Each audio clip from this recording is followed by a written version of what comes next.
So it really surprised me. I didn't expect that. I mean, there's a whole lot of room for improvement there, but it was a lot higher than it had been those other times that I was tested living in Queensland. All of the food sources of vitamin D are basically from animal products. So let's talk about the carnivore diet and vitamin D. So I had some blood tests done just recently, and I made a video. I'll link to that video below with my blood test results. One of the things in those results that really surprised me, and I talked about this in the video, was that my vitamin D levels were a lot higher than what I expected. So why do we need vitamin D? What does it do for us? You know, like everyone knows it's the sunshine vitamin, but what does it actually do?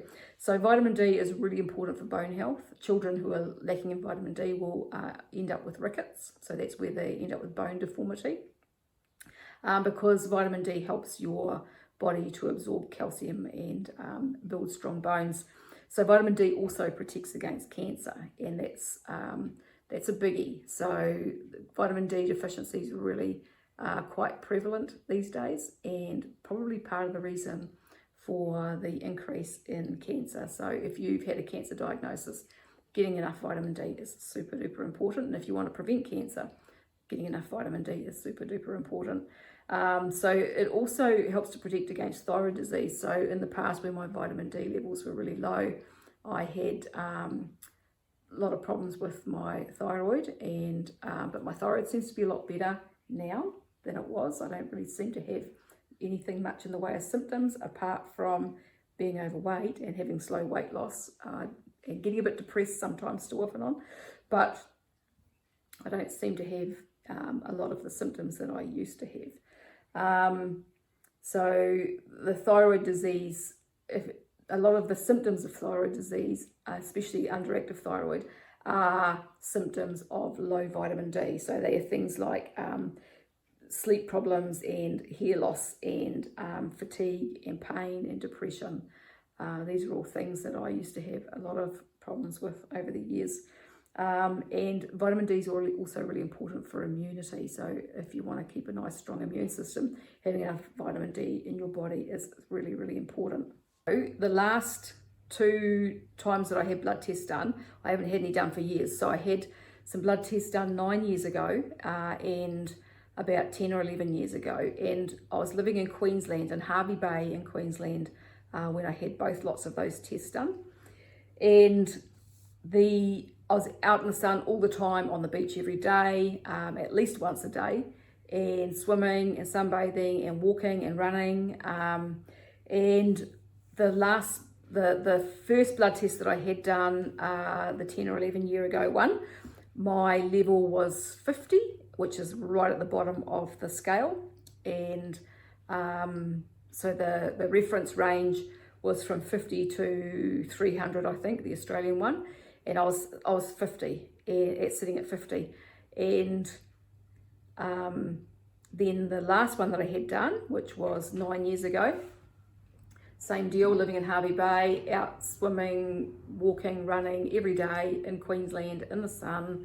And I was 49, and the bottom of the reference range was 50. So I was really tanned, you know, like, so my body wasn't converting vitamin D. So why would that be? From what I've looked at, there's a few possible reasons, or probably a number of reasons for that, I think. So at the time I was eating mostly vegetarian and sometimes a vegan diet. I did eat meat, but I'd go through phases where I wouldn't eat it at all, and I would go back to a vegan diet, raw vegan usually. And I didn't really eat dairy, and I didn't really eat eggs a lot of the time because I'd have problems with eggs. They would upset my gut. And so I was very highly plant-based at that point, and had been for a lot of my adult life, to be honest. I was drinking too much wine. So I drank too much alcohol for quite a lot of years.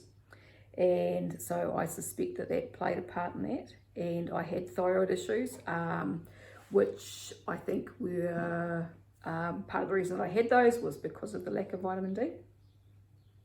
So I suspect that my liver and kidneys, and or kidneys, either or both, I suspect probably liver, weren't functioning properly and not converting the vitamin D from the sun. And because I wasn't eating very much at all in the way of animal products, I wasn't getting vitamin D in my diet. Didn't really eat mushrooms, and mushrooms are the only plant, they're not even a plant, are they? They're a fungus, but they're the only non-animal source, apart from fortified foods with, when cereals and milk and things like that are fortified with vitamin D. They're the only non-animal food that I know of that contain vitamin D. And so I didn't really eat anything that would have been fortified, because I didn't really eat much in the way of processed foods at all. So I wasn't getting probably almost any vitamin D in my diet.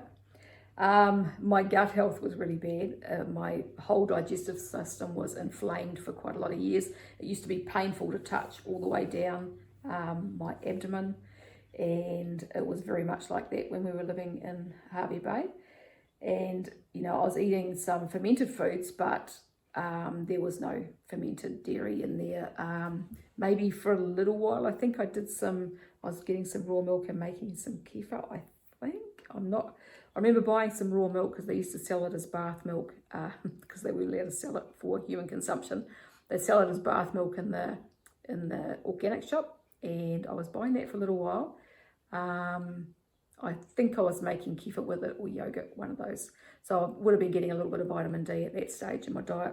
And I used to eat cheese, a little bit of cheese off and on, but not a whole lot.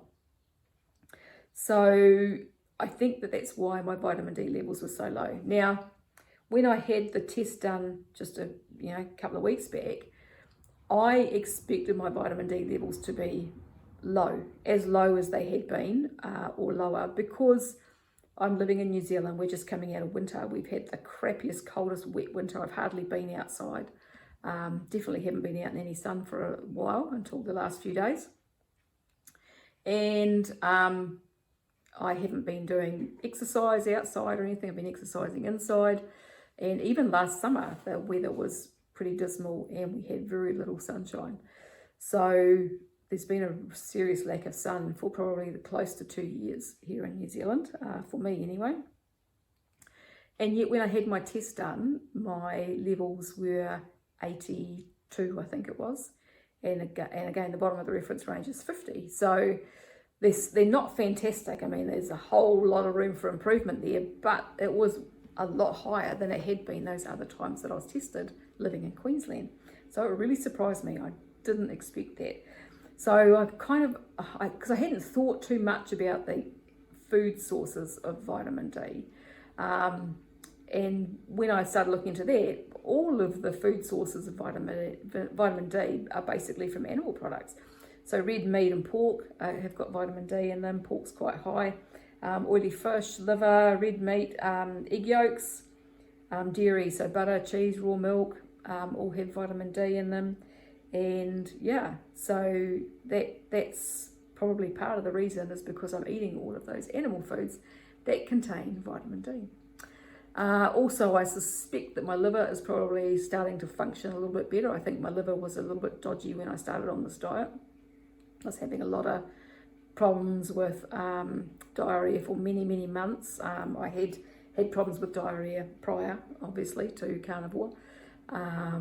But it was pretty bad for quite a lot of months, and I was having problems with absorbing fat. Still am off and on a little bit, but things are definitely getting better. And so I think it was just my liver.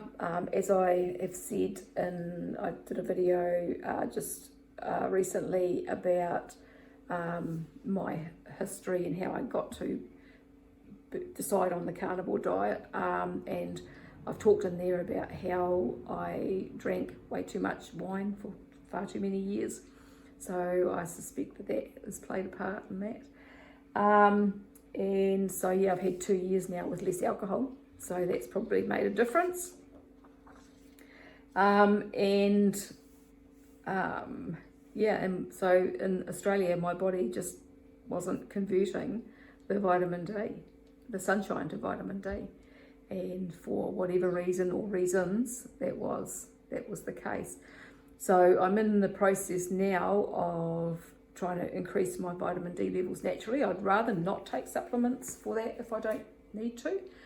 So we've got a little bit of sunshine starting to happen here finally, where I am in New Zealand. So I'm making a point of getting out in the sun every day if I can.